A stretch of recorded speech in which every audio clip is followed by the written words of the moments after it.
The information in this broadcast is for educational purposes only and is not provided as a professional service, medical advice, or is it intended or implied to be a substitute for diagnosis or treatment. You are encouraged to confirm any information obtained from this broadcast with other sources and review all information regarding any medical condition or treatment with your physician and other appropriate healthcare providers. Hi, I'm Pete Levine. Welcome to Noggins and Neurons, Stroke and TBI Recovery Simplified.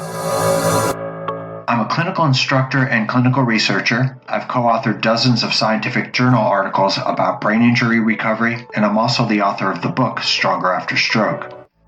I'm Deborah Battistella, occupational therapist, creator of the OT's Guide to Mirror Therapy, and an OT educator.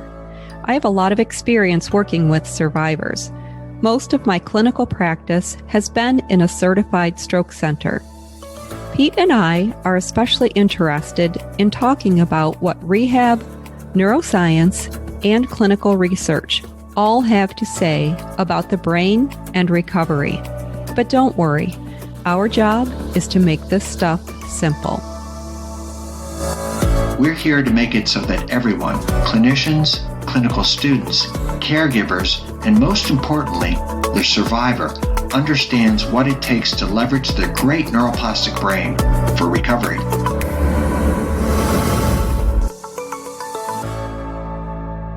Thanks again for all of your support and joining with us as Pete and I talk about all things stroke and TBI recovery. Before we get into today's topic on subluxation, I want to recap last episode where we talked about mirror therapy. And in that conversation, we covered the history of mirror therapy, how mirror therapy works. We talked about what mirror therapy can help improve, things such as movement, also sensation, hemi-inattention and neglect, as well as pusher syndrome and complex regional pain syndrome. We went deep into evidence in support of using this intervention, and we talked a little bit about mirror therapy protocols and home programs. If you're wanting to get into mirror therapy a little bit more, check out the show notes. I've made a couple of programs that could benefit you and help you get started, and I also have some discounts for podcast listeners. And my problem with taping generally is it's kind of Band-Aidy because as soon as you take it off, the arm could fall right back out. However, if you could get that to reduce pain and then have them do stuff, which then activates the sits muscles and the deltoid, and it brings that humerus back into where it needs to go. In the meantime, because they are doing stuff, they're driving cortical change, which reduces spasticity, which may indicate more movement. And now we get this upward spiral of recovery that could be quite helpful.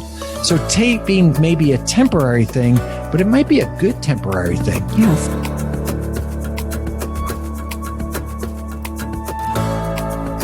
Hey everybody, this is Pete. I need to butt in and do a really quick sort of addendum. Actually, I think addendums are at the end of things. Maybe this is more like a preface or a foreword or a precursor or a preamble or something. I don't know what it is, but I just wanted to jump in and tell you something that I forgot to discuss when I was with Deb. So it's a pretty core concept and it fits in well with the neuroplastic model that we've been discussing in this podcast. So here it is, and it has to do with subluxation.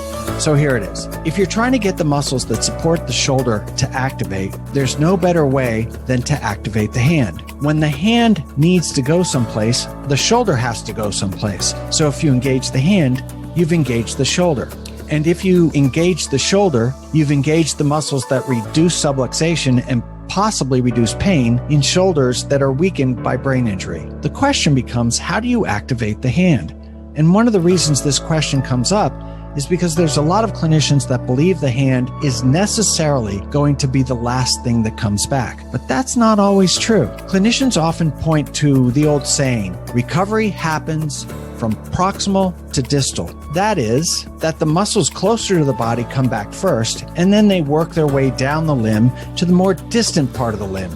So the shoulder would come back before the muscles in the forearm, and they would come back before the muscles in the wrist and the hand. But this is a misrepresentation of the way things come back. It turns out that in the upper extremity, there's what's called bilateral innervation. That is that the proximal muscles of the upper extremity, that is the muscles closer to the body, are controlled by both sides of the brain. The proximal muscles have bilateral innervation. So when clinicians observe that recovery is proximal to distal, what they're really observing is the fact that the brain never ceded control of the proximal muscles in the first place. That is that the strong part of the brain, the intact part of the brain, never gave up the proximal muscles because there's bilateral innervation. And here's my point. If you get the hand involved, it may help resolve subluxation. If you get the shoulder muscles involved, they will activate and they will get stronger to support the shoulder. If they don't have hand movement, they may still have hand movement. If you have control over the finger flexors, you can use things like the saboflex to reopen the hand, engage in something fun and functional, and use the hand to essentially motivate the shoulder. If they don't need something to help them open their hand, you can use our old friend constraint-induced therapy. That may help. That is, if they have some grasp and release, have them use it, even if they are subluxed, as long as, and this is where a safety concern comes into play, as long as the therapist is okay with it and the physician is okay with it and there's no pain and there's no reason not to activate a non-painful subluxed shoulder with an eye towards reducing subluxation. Engage the hands, reduce the subluxation. Thank you.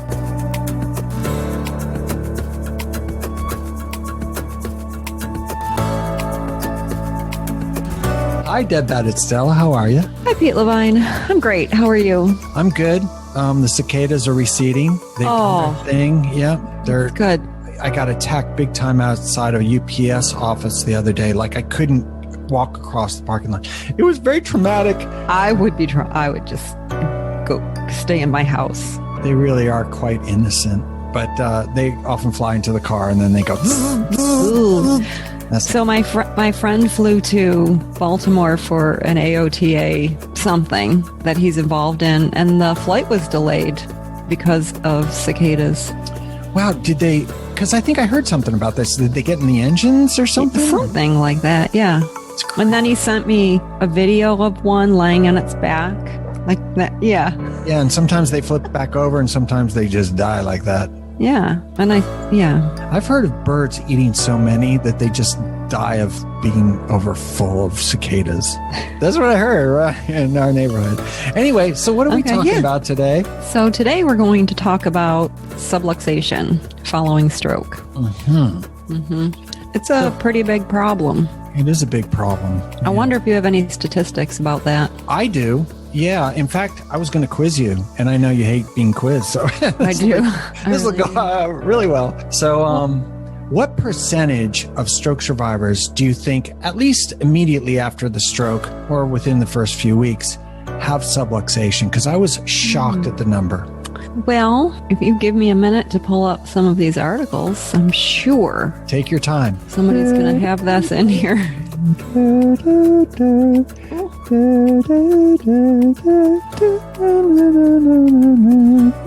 Wait, I got to turn my volume down. What? Is it 17 to 81%? Like, that's a pretty vast range. That is a vast range. I mean, why don't we just say 0 to 100? You're funny today. This is going to be a good one. I got 80%. Oh my gosh. It's in this other article that I have too. They must be quoting the same person. Yeah, I guess so. Yeah, okay. But I do have 80%. That's quite a high number. It is. It doesn't mean that eventually it doesn't resolve. So one of the things that's kind of confusing, there was an article in 2017 from the Journal of Ultrasonography. And, this journal is just dedicated to the idea that ultrasound can measure anything very accurately. And they used ultrasound to figure out how much separation there was. And they found that every stroke survivor had a separation that was larger than it was with the control. Somewhere around 80% are having shoulder subluxation. But there could be another reason for that, and that's just general weakness with regard to the muscles that surround the shoulder. So as they weaken, even if they don't sublux, they still get pain. So we have a pretty high number. It's someplace up there. So I kind of think the message here is that we can go on the assumption that, any person that has either bilateral or unilateral brain injury, there's going to be some separation of the humerus from the glenoid fascia. And so caution should be taken with that shoulder until it reveals itself as coming back and able to handle the stress of gravity and transfers and whatever, or that it goes into full subluxation. This article says that 73% occur in the acute stage. That's a high number. Wow. And you got to figure that's the period of time where not only are those muscles the weakest, spasticity hasn't even set in yet to help out.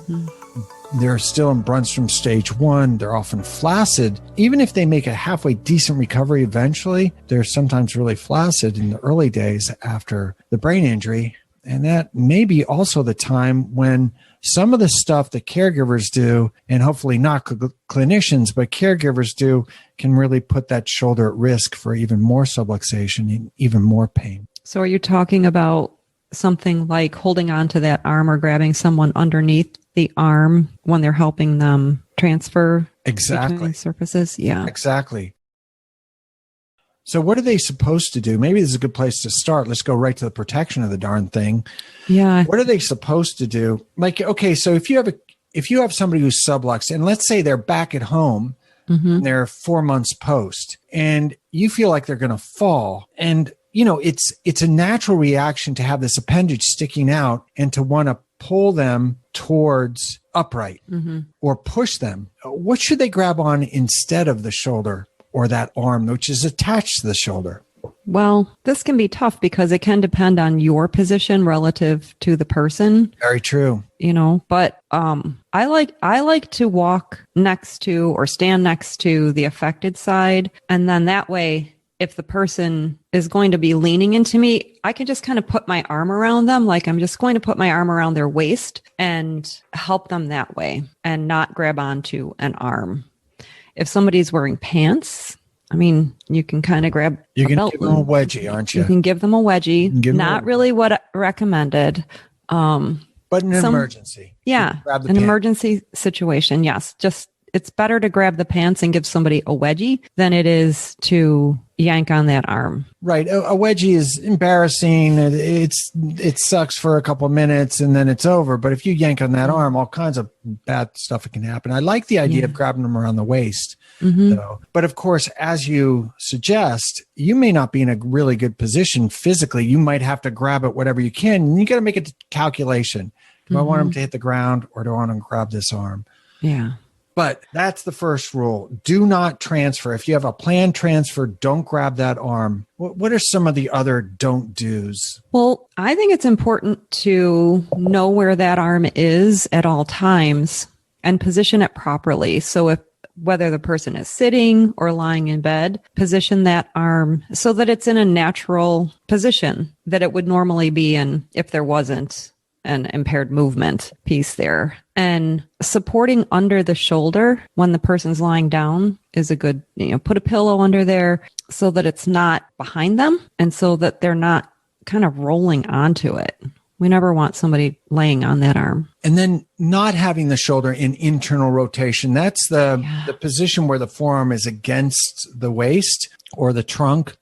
Because if you do that, it's not a natural position for the shoulder. It really should be quite neutral. And one of the things that happens pretty quickly in this population, even if they don't have subluxations, are adhesions build up in the capsule of the joint. And that's really the number one cause of shoulder pain after a stroke or after any kind of brain injury where there's weakness, are these adhesions that build up because it's not being ranged, it's not being moved, and it's not being positioned correctly. And so that's where pillows can help out. What about arm troughs? Where are you on arm troughs? So what are arm troughs? And they go in wheelchairs, right? Typically. Yeah, they just slide on the armrest of a wheelchair and they look like a trough. They're hard plastic and they have this little scoopy thing like where the elbow would go. Like where the forearm rests. It's like a forearm. Yeah, okay. Yeah. I am not a proponent of them, generally speaking, because oftentimes the armrest of the wheelchair isn't where the person's arm would naturally rest. So it kind of pushes the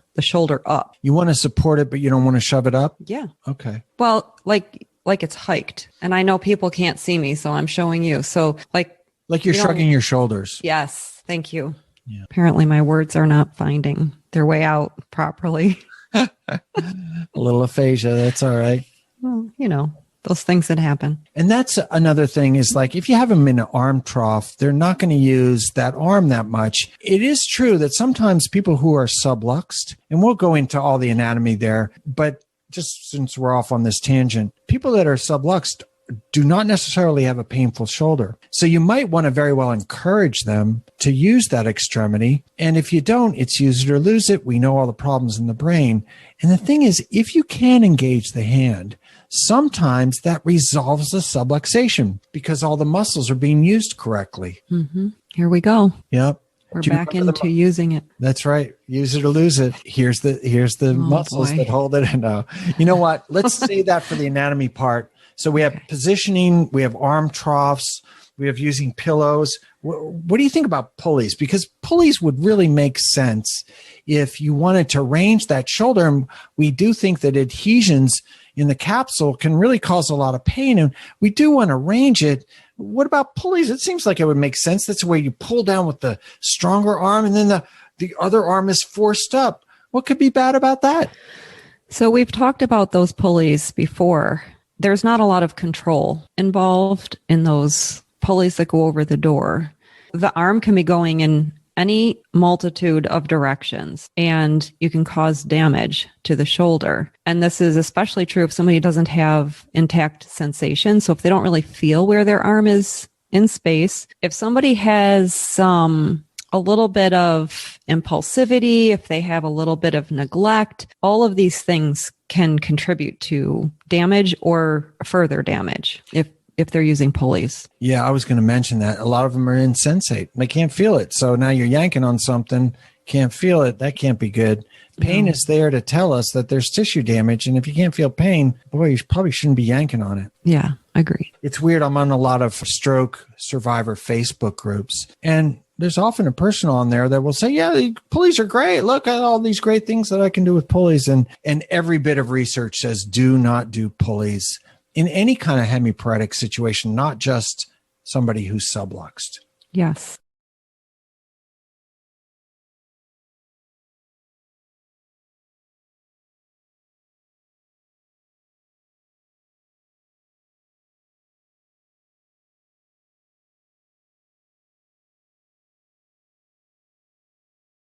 So can I go down a rabbit hole? You should. We haven't done that in a while. You know what? And this is really pathetic because it's the same damn rabbit hole I went down before. It has to do with evolution. And it has to do why it is that the shoulder is just generally so vulnerable. So as I mentioned before, a couple of million years ago, we became terrestrial. We came out of the trees. We got on the ground. There's a lot of hypotheses why this is true. Maybe to see over the tall grass of Central Africa, to see prey or to not be prey. Maybe it was that it was so hot and it gave us less surface area if we were standing up rather than quadrupeds. And then the latest hypothesis is that it gave us the ability to carry food. And, if you're a great ape and you're trying to carry some food, it's going to drop out of your hand as you use all four limbs to try to get around. But if you have two limbs that you're walking on and two limbs that you can carry food, you can carry an awful lot of food. And then about 25,000 years ago, 26,000 years ago, we started weaving things. And then you could carry a whole bunch of food back to your loved ones. And so it was great. It freed up our hands, not just to hunt and to make things, but it also gave us the ability to carry food and water. And that was really important. But the downside was that the weight-bearing limbs, the lower extremities, they used to be our hind limbs. They became our lower extremities, and they were weight-bearing. And the hips got really huge, and the head of the humerus got really big. And what it sat in, the ball and socket, got really big. It's called the acetabulum. It looks like if you were to take a tennis ball and cut it in half. That's what the acetabulum looks like. It looks very much like a ball in a socket. Okay. Meanwhile, the upper extremities got much less of a ball and socket. So what they got was the head of the humerus on a very flat surface called the glenoid fascia. It's part of the scapula. And that was the bad news. The good news was that much more than the hip, the shoulder can move. And the shoulder needs to move because it needs to get the hand to where it needs to be. It's really a conveyor belt for the hand. It's all about the hand. The brain is obsessed with the hand. If you ever want to engage the brain in somebody who's had a stroke, even if you use the unaffected side, you will engage the brain if you engage the hands. So let me give you an example of the degrees of freedom with regard to the hip. Normal abduction in the hip is about 45 degrees. So if you were to do the splits, right, get one foot as far out from the other one leg would abduct about 45 degrees. In the shoulder, it's about 150 degrees. So you've multiplied by 3 times the amount the shoulder can move. So it is very clearly a dislocation. A subluxation is a dislocation. Usually dislocation is more severe than a subluxation. It's whether it goes below the lip of the glenoid fascia. That's how they decide whether they want to call it a subluxation or dislocation. And the reason it happens is that the sits muscles, the supraspinatus, infraspinatus, subscapularis, and teres minor, I did that out of order, but they're called the sits muscles. They get weak. Why do they get weak? Because the person had a stroke. They had a brain injury. It could happen bilaterally with a brain injury, but they have weakness in the muscles that actually hold it in there. And so it doesn't hold in there. I mean, you don't very often hear about a dislocated hip in a stroke survivor because they got big muscles and they're big ball and a big socket. But in the shoulder, there's not much to hold them in, just these tiny muscles and a couple of other structures that surround the joint. But the upshot is that the weight of the arm itself, or a well-meaning caregiver, or maybe a CNA at the skilled nursing facility, or somebody who's not too trained, they grab a hold of that shoulder and they help dislocate it. But sometimes just the weight of that shoulder will draw it down. Yeah, arms are heavy. They are. I think we mentioned already that pain is not always involved, but it can be involved. And you said that adhesions are a reason for pain. And so the way to avoid adhesions is through mobility, but pulleys aren't good. So what should we do? Is passive range of motion something that we should be doing? I know you know the answer to this. So what you need to do is you need to find a very sort of, they're hard to find. It's a discipline called occupational therapy. I'm not really sure where they work, but here's what. Wow, wait a minute. Just the name occupational therapy, that sounds like something wonderful. Okay. I'm going to have to put some music behind that too. You know, they make special mics for this stuff. They do. Well, I need that because I can't sing. So gentle ranging. Well, first of all, would you want to give advice to a caregiver without seeing the stroke survivor first over a podcast called Noggins and Neurons? No. Yeah, I wouldn't think so. Definitely not. Maybe not. No. But I do think that occupational and physical therapists do some caregiver training, and it should be included, like how to properly perform passive range of motion, because anybody can do it, but it's a good idea to be shown the right way to hold a limb and move through each joint through the motions that they go through. And I like to show caregivers how to do it and then have them do it when I'm there. So I can help them know if they're doing it properly or not. And then they can get a level of confidence with somebody who's trained there with them. It's a little unnerving to move another person's limb. Yeah. And it's a lot more complicated than it seems. You think like, I'll just pull the arm out and then I'll pull it in front of them, behind them. There's scapulohumeral rhythm and there's all these notches they got to look out for. So you need somebody there that at least gives you the idea of how to do it at the beginning before you start it. The other thing is... Oh, can I just... So yeah. I'm glad that you brought that up, because that is one of the things that occupational therapists or physical therapists look at when they first evaluate a person, is to see if the scapula is moving with the arm. So the scapula rotates. It's a sort of external rotation. So the scapula are your shoulder blades. And they rotate up. If you can imagine them coming apart, what is that? Like a wing. It isn't really wing. That's the wrong term, because there is winging of the scapula. Yeah, wing. Yeah, we don't. It's like an external rotation of the scapula. As the humerus goes up and you go to abduct your arm, the scapula moves with it. And if it doesn't move right, you can tear some stuff up. Yeah, and I did interrupt you when you were going to say something. So. Yeah, well, that ship has sailed, Deb. We have no idea. By the way, so there's this great game. This is a tangent, all right? Okay. It's called the NBAC. It's a free game that you can download. You can have a desktop version. There's a There's a version for the phone. And you know that thing where like you forget, you wanted to say something, but you forgot what it was. And like sometimes you go into the kitchen, you're like, why am I in the kitchen? I forgot what I came in here for. And you're supposed to go back to the original room. Mm-hmm. And then something in that room reminds you, oh, the candles, I need the candles. And they were, yeah, okay, got it. So there's this game. It's called the N back, and N just stands for any number. And it asks you, it's like a tic-tac-toe board. And you have to tell where the light lit 2 times ago. So you're constantly thinking back. I know. And it's weird because I've played this game and eventually you get really good at it, even though you don't even realize you're getting good at it. It's the only game I've ever seen that has clinical research that says it increases your IQ. You know that old saying, a sign of true intelligence is the ability to hold 2 thoughts in your head at the same time. That's what it works on.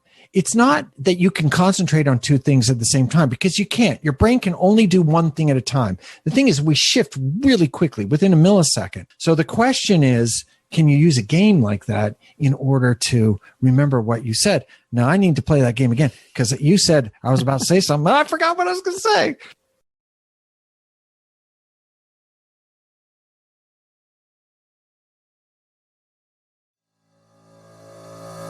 Hey, Pete, you know what's great about podcasts? Well, a lot of things. You have a world of different options. You can fast forward through stuff you don't like, and it's all on your phone, so you can listen to it while you're driving or exercising or doing chores around the house. Well, that stuff is pretty cool, but that's not the most important thing.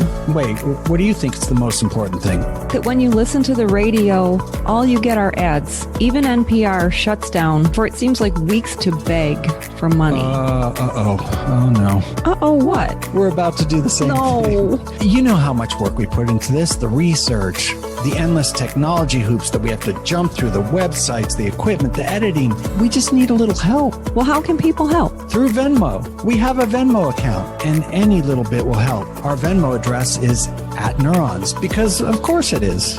@Neurons? How much do you think people should give? About $1 million. Come on. Okay, like $500? Are you serious? $50? Let's just put it this way. Every little bit helps. If you want to support Noggins and Neurons' effort to simplify the best of neuroscience and rehab science for brain injury recovery, Venmo $1 million to @Neurons. And here's some good news. 20% of everything we get will go to the Brain Injury Association of America, which helps individuals who've had a brain injury, family caregivers, and the professionals who help create a better future through medical research and treatment.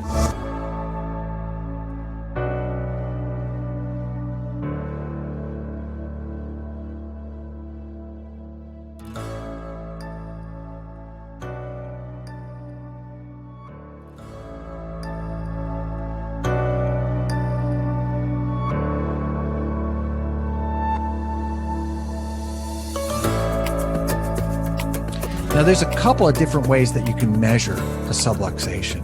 The classic way is you do finger breaths. I don't know. You put your fingers together and you measure how far the gap is. And you'll notice a real notch in the shoulder. It doesn't have that nice round shoulder that the deltoid provides, but rather the deltoid has now released it and there's this notch and it looks kind of nasty, and it's where the head of the humerus has dropped out of the scapula. And you can measure that with your fingers. So the deltoid is a muscle that holds the arm in place. It's one of the muscles that does. Yeah, it probably doesn't get enough credit because it's not part of the rotator cuff, but it is one of the ones that holds it up there. So you can measure by finger breaths. But the problem I have with that is if your subluxation is reducing over time, the fingers are pretty thick. And so you're not getting a nuanced perspective on it. People have different sized fingers. Oh, that's great notes, clinical notes. Deb does it one day. I do it next day. I got like short, fat fingers. She has these long piano player fingers. We got apples and oranges going on. That's no good. But you could use a tape measure and just measure millimeters. There's an idea. Then there's calipers. Calipers are those 2-point discrimination kinds of things, and you can widen them or shorten them. And I went on Amazon. They're $10, digital ones. So you just open it up. Oh my gosh. Now, you could take a small dot, maybe ask permission of the stroke survivor, but ask them very gently, can I put a little Sharpie markers here? Because then you can get the calipers and see if there's a nuance change in the resolution of the subluxation. It's a great idea. Thank you. Thank you very much. You're welcome. One of the things that we talked about before was flaccidity. And I did find a decent article that laid this bare. So they based it on the Fugl-Meyer score. We've talked about the Fugl-Meyer, but basically lack of voluntary motor control within the first 4 weeks after onset. That is nothing going on.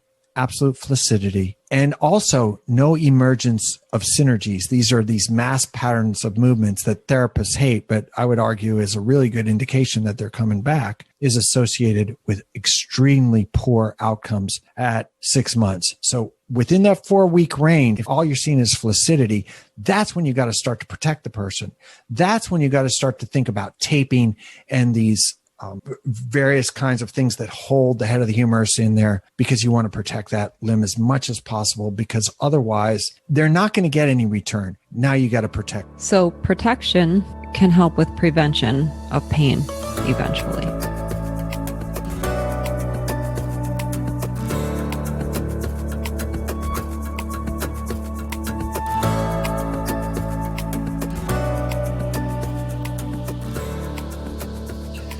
So I do want to talk a little bit about the various kinds of protections that you can provide in terms of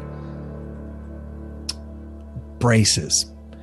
Let's not call them slings, because slings have you always think about the broken arm, the classic broken arm. The shoulder is internally rotated across the chest, and then adhesions build up. And we've come a long way since then. So there are other options. But I did want to talk about some clinical trials that sort of conflict about whether or not these things help at all. So a couple of them come from Ghent University, which is one of the top 100 universities in the world. And you might think that that's not so great, but it's really good because there's a lot of universities in the world.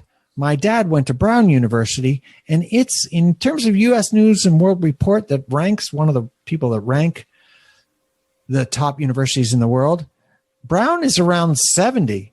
So if you get in the top 100, that's pretty darn good. Ghent University, it's in Belgium. They got 44,000 pupils there. It's like a big, big school. Wow. And their conclusions, this was a randomized controlled trial on the immediate and long-term effects of arm slings on shoulder subluxation in stroke patients. And they looked at all of the research on it. So it was kind of a meta-analysis. The results of immediate correction varied. There was no definitive findings. Subluxation seemed to reduce in patients that did not wear a sling. Now, we'd have to go into the research and figure out what they're calling a sling, but the clinical conclusion was subluxation may not benefit from wearing an arm sling, which may itself inhibit active correction. We want active correction if they have the ability to activate those muscles that are supposed to pull the arm back into the shoulder socket, if you will. That's not really helpful for knowing what to do. Yeah, but I think maybe there's other research as well.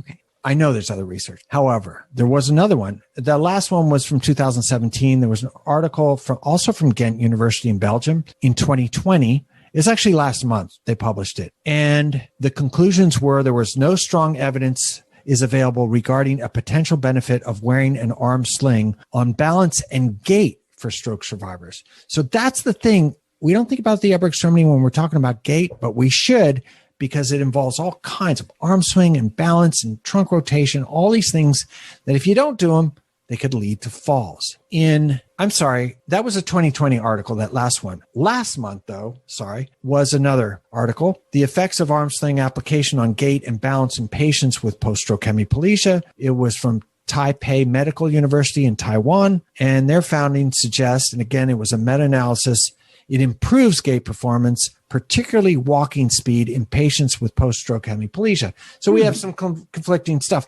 This happens all the time. If you're looking to science to answer questions definitively, you're going to die trying. That's not what we do. We just keep asking questions and we try to get closer to something that we call truth, or really a theory.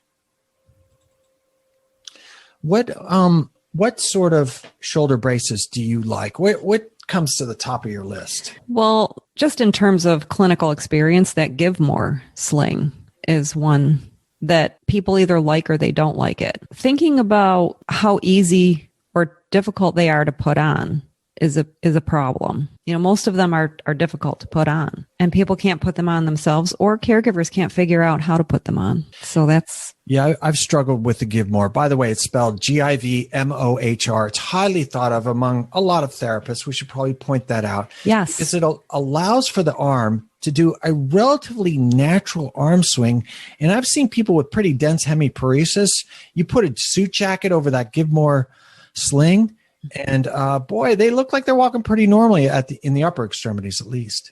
Yeah. You have to try them with people in order for people to know if it's going to work for them. That's true. And I've struggled donning those things with people. There's a lot of attachments and stuff, but it does work. And once it's on there, they can use it when they're sitting. It does provide some support, but it's really great for walking. Yes. So I found this one study, but it was done by the people that invented the sling. Oh, so boy. then I just wonder, it wasn't done by them. It was funded by them. So then, to me, that's a conflict of interest. It can be. I will say that we've done a lot of clinical trials out of our lab, especially during the lean years when NIH wasn't funding stuff. You can keep yourselves pretty well separated from the company by basically reading them the Riot Act and saying, yes, we'll do our best to collect data, but you understand this is a blinded study. And if we're lucky, we can double blind it. So nobody's going to know. So if it fails, it's going to fail or succeed on its own. But anyway, so what did you find out? You want to talk about it? Yeah, it was a functional orthosis in shoulder joint subluxation to avoid post-hemiplegic shoulder hand syndrome. So they were specifically looking at that situation. So shoulder hand syndrome or complex regional pain syndrome, which we've spoken of before. We talked about it last episode. It's like this very, very painful syndrome that happens sometimes just because of the neurological aspect of the stroke, but sometimes because of the orthopedic aspect of the stroke. I mean, we're talking about pristine, intense pain. Yes. And it seems that not a lot of people are aware of this problem. At least in the course of my career, I've come across people that I think, well, maybe this is what they have. And then there's an awful lot of education that has to come along with that in order to get somebody to refer to the physician to order the tests for that.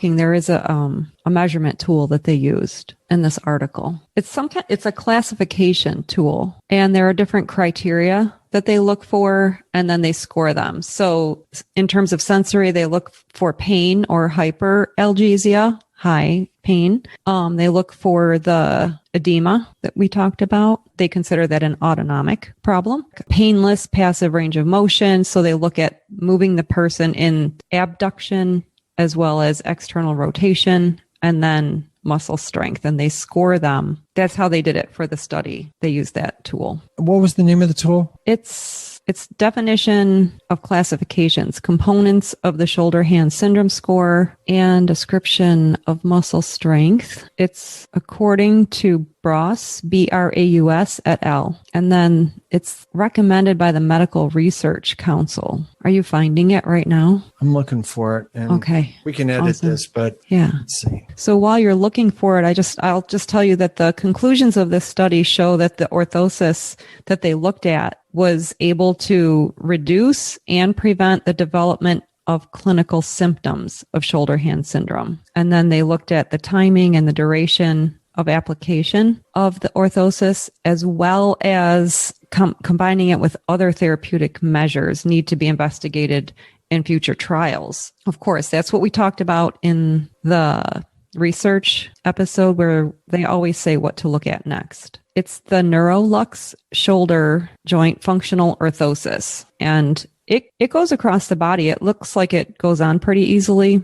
I've never used this one with any person that I've worked with. And how do you spell that, please? That is neuro, Neuro-Lux, Lux. And this study we'll put in the show notes. They have some x-rays that they took of the person when they're wearing the orthosis. Yeah, I see that. So typically when you think like the GivMohr is a good example, and a sling is a good example. It's dominated by that side of the body, whereas the one that you're talking about actually goes across the chest and hooks under the underarm of the opposite side arm, thereby pulling the arm towards the body, the affected side arm. But it also it looks like it pulls it up a little bit too. And it pulls it up, right. Now, I should point out that it's about $245. Okay. So that sounds a little expensive at first, the first time you hear it. But when you think about the cost of pain on your life is, you can't put a monetary value on that. And some people suffer for a long time. And if you can prevent pain from happening for $245, I think it's money well spent. It's probably worth it. Yeah. There was another one that a lot of therapists like. It is somewhat less expensive, about $145. It's called the OmoTrain. So it's OmoTrain, one word, OmoTrain. And it is very soft, and it is considered a shoulder brace. I don't know how they're delineating orthotic versus brace, but there you go.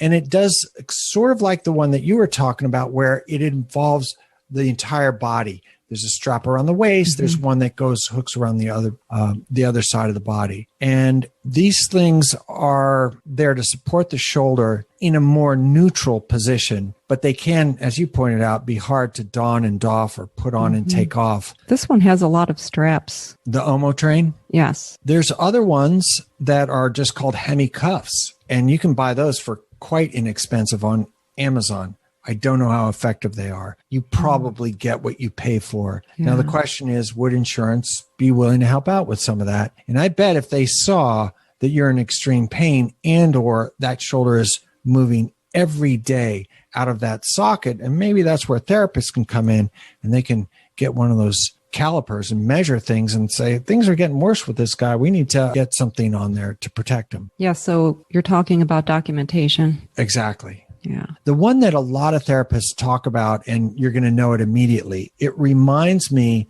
a lot of the one that you just mentioned called the Neurolux. It looks a lot like the Autobock. Have you heard of that one? It sounds familiar, but I've never used it. How do you spell that? OTTOBOCK, one word, Autobock. I have heard of and they call it the Omonerexa. I don't know how they all these companies have very similar names with this. It must be something that we don't understand.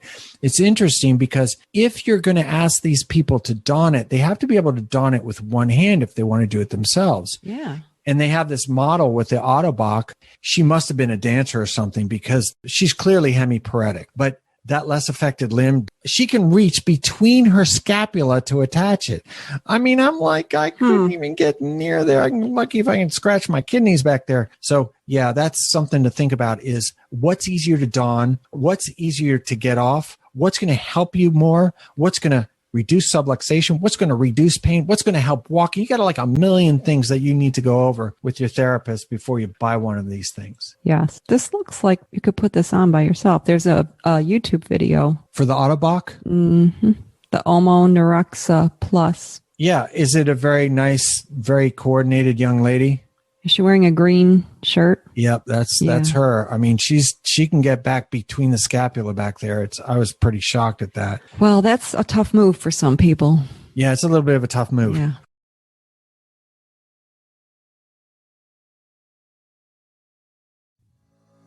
Pete, we asked people to donate to our Venmo account to help us keep this podcast up and running. One of the things that I would like people to know about us is, if they don't already know it, is that we're pretty passionate about neuroscience and our practices and sharing this valuable information with the world. And personally, I hope people are enjoying it. I think they are based on the number of downloads that we have, although I still don't understand what all of those numbers mean.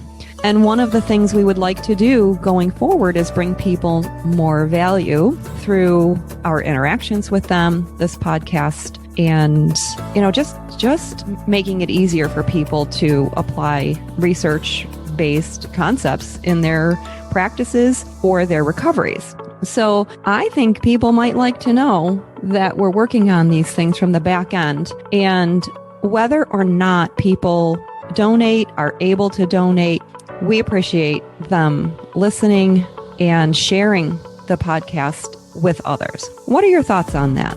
That's true. And we do have a Venmo account. Do you remember the address? I do. It's at Neurons. At Neurons. That's pretty simple. It is, and it's in our title. So if you want to help out, look, we do put a lot of work into this, and we want to keep it going. And, as Deb said, it's not the easiest thing in the world. Yes, we giggle a lot, and yes, we're having a ball doing it, but we could use your support. The other thing is that a certain percentage, 20%, is going to go to the Brain Injury Association of America. That's it. And they help folks who have had a brain injury, family caregivers, and they also help medical professionals who do research and treatment. It sounds like a nice organization, and I'm glad that you told me about it. Yep. We want to support all people that have had brain injury. And we can do it through the podcast, but we also do it through a 20% donation of what we make if you donate at Neurons. Yeah. And we have goals for the future of this podcast. And one thing that we'd really like to do is be able to bring our listeners a little bit more. And the only way that we're going to be able to do that is if we have some funding behind us. That's true. Yeah. Okay, great. Thanks, guys. Thanks.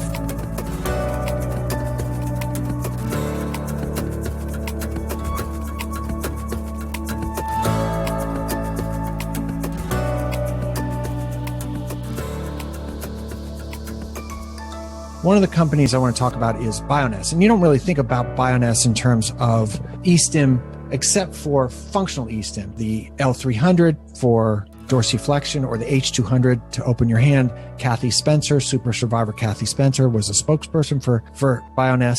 But they make another stimulator that provides pain reduction in people with shoulder pain.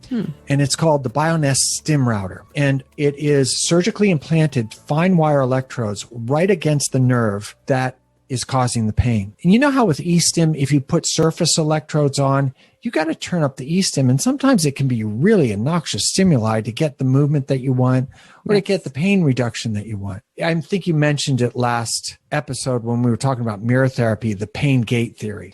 And so you want the eStim to compete with the pain that's naturally happening. But when you put it indwelling, all of a sudden it doesn't have to go through all that soft tissue. And so you can turn up the eStim so little that the person doesn't even feel it, but it's doing its job. That's why they have this very fine wired indwelling electrode. Then they have a cap that goes over it, and you just wear it forever if you want to. And it's controlled via Bluetooth from the outside. And the person can turn the eStim up or down depending on whether they're having pain. And what I've noticed, and you mentioned this last episode as well, pain is all in your brain. So what happens is as it's reduced at the point of contact where that shoulder pain is, it starts to shrink in the brain. Neuroplastically, that portion of the brain dedicated to the pain starts to shrink. And when it does, sometimes you get less and less eStim. And people talk about, well, I used it for a while and we still have it implanted, but I don't use it anymore because occasionally I turn it on. And that's what you want. You want the representation of the pain in the brain to so reduce that you're not feeling it anymore. So do you know how much something like this costs? I do not. And if it's Bioness, and it probably is not cheap, but I'm thinking because it'll keep you off of opioids, managed care might be willing to do it if your doctor steps up to the plate. It's called the Bioness StimRouter. Yeah, that's pretty cool.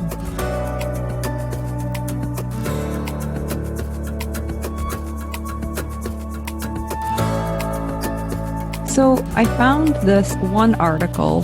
This is an article written by occupational therapists, but it talks about effective interventions for subluxation and electrical stimulation that you were talking about, including the neuromuscular electrical stimulation, NMES, and functional eStim, stretching, taping, and slings or orthoses. Okay, NMES means that there's muscle contraction. FES, functional electrical stimulation, means that you're going to have them go into flexion or do some movement at the joint. So it's not just muscle contraction. Then there's one below that, TENS, which is just a pain reduction because you're getting this noxious stimuli. I found a pretty cool study that incorporates brain-computer interface controlled functional Easton. This is such a cool article because it involves action observation. The American Occupational Therapy Association, every once in a while, they do these critically appraised papers, and they did it on the article. They did one. NeuroSky is the name of the company where they got the sensors from. And so they use these action observational programs during the brain-controlled interface with functional eStim intervention to facilitate patients' concentration on a variety of observed shoulder movements. The observation of shoulder movements enabled patients to use motor imagery, a widely used intervention in occupational therapy, to actively engage in the range of motion tasks. Because motor imagery was the key difference between that intervention and the control group, which was controlled functional eStim, they decided that motor imagery improved motor function and reduced pain in those individuals. Wow. Action observation and imagery and movement. They all do similar things in the brain. Yeah. Isn't that cool? That is very cool. Can I talk just a little bit more about eStim? Yes, please. So I got an ace in the hole when it comes to eStim. It's a guy that's been around for a very long time. I met him years ago. His name is Gad Alon. Great name, Gad Alon. He's a PT PhD.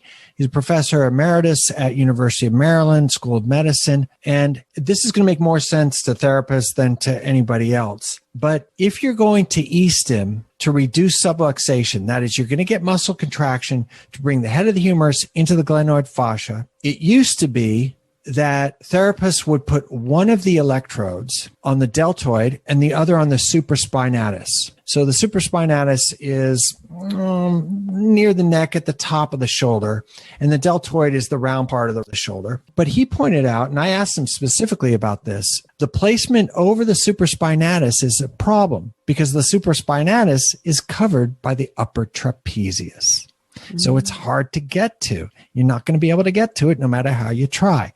A better choice is the deltoid and the infraspinatus. And I'm going to put an article in the show notes that shows you 4 different pictures of where it used to be and where it should be now. It's basically on the posterior part of the deltoid, and then the teres minor is just under the armpit. Another thing that a lot of therapists talk about is taping. Can we just go back to the eStim? Yes, the eStim. So where are we you just mentioned teres minor and infraspinatus. Are we putting electrodes there? I'm confused. So you want to stay away from the supraspinatus. Okay. And you want to hit the infraspinatus. Okay. One is near the trap. The other is about under the armpit. Okay. However, the posterior deltoid is the same. That's remained the same. It's the posterior deltoid and the infraspinatus. Now, the teres minor and the infraspinatus are very close to each other. So you're going to hit both of them with a relatively small electrode. Okay. Thank you. Really, if you're interested in this stuff, please go to the show notes because I got 3 really good pictures. Okay. Yeah, that will be helpful for people. Yeah, who needs to figure out where the infraspinatus is? I don't know if I could figure that out, but if you see a picture of it, you know where to put the electrodes. Cool.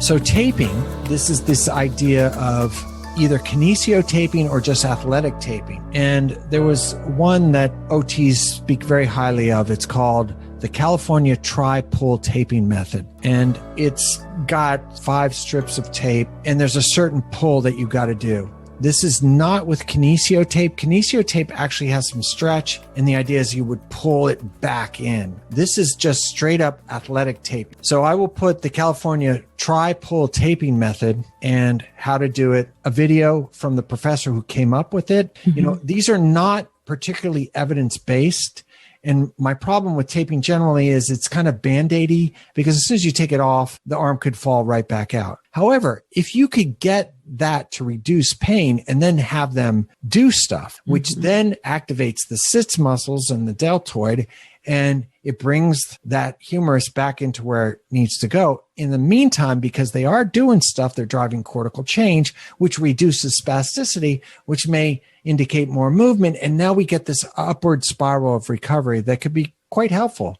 So taping may be a temporary thing, but it might be a good temporary thing. Yes. What's the difference between that taping and this other article I found where they talked about strapping? I was like, what is this going to be? And it's tape. And they used Fix-A-Mole stretch tape and Leuco tape. And those are just athletic tapes. Right. The Leuco tape is athletic tape. Yeah. So quite strong. The one thing that you have to do is you have to put something, there's another sort of very gentle tape that you put underneath it, because when you pull it off the skin, it can be tough. I played 4 years of high school football, and we shaved our ankles because we wanted to tape our ankles, and the tape would be like really hard to get off. And so you didn't want the hair to be pulled off. And then we had this other stuff, this foam stuff that we could put underneath it. But that didn't happen until 1978. By then I had played for a couple of years and I had ankles. Good. Yeah. Anyway, enough of my problems. But yeah, you definitely want to protect the skin when you put this very tough tape on there. Yeah. And it's this article talks about the same thing, reducing pain. That's a good enough reason to do it. I think it's a very good reason to do things. Pain wears people down. It does. It keeps them from moving. It does. It leads to learn non-use. It does. Makes you cranky. It does. No. If I had a ball, thank you. Thanks, Pete. I did too. Okay, everybody. We'll talk to you soon. Yeah.